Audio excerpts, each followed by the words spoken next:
madness. VDL accused of brainwashing the youth across Bloc as new program is announced next year.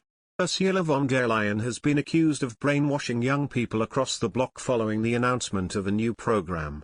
The Bloc announced 2022 will be the European Year of Youth, to encourage young people to shape the Bloc's future. Following the announcement of the program and its associated initiatives, which are expected to get the go-ahead from MEPs in an EU plenary today, former Brexit Party MEP, Ben Habib, accused the Bloc of attempting to coerce the younger generation into its ideals. In a savage attack against Brussels, Mr. Habib also accused the Bloc of being a propaganda machine. Mr. Habib said, "Absolute EU brainwashing. Designed to convey an image of an institution that cares about the youth. Seeking to ingratiate themselves with the young. The EU is one thing if nothing else, a first-class propaganda machine. It knows that to succeed in enforcing its will, it first must subdue would-be critics.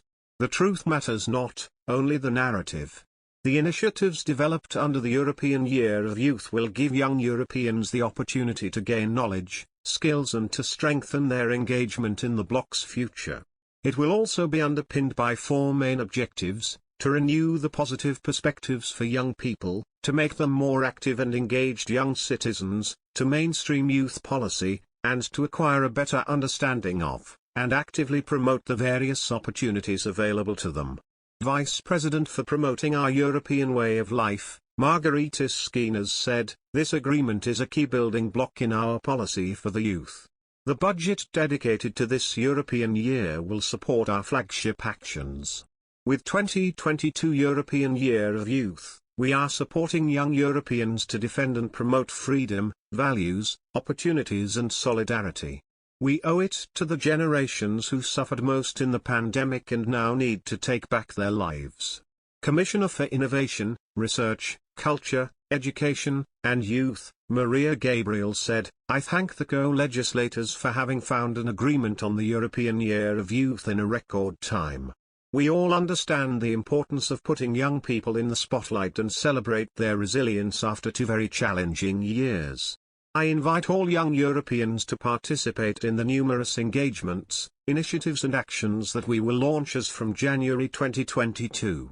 We want to make their voice heard and to inform the decisions we will take for their future. We want this year to lead into concrete actions that will last well beyond 2022. Together, we will make this year a success. The impact and legacy of all activities and engagement opportunities should be long-lasting, beyond 2022. While existing EU programs dedicated to youth, like Erasmus Plus and the European Solidarity Corps, will obviously play a central role in the implementation and funding of the activities, the European Year of Youth aims at being cross-sectoral and building on all EU policies. Several flagship initiatives from across several policy areas are expected to be launched during the European year. This includes, for example, ALMA, a new initiative to help young people who are not in employment, education or training to find their way to the job market by combining support for education, vocational training or employment in their home country with a work placement in another EU country.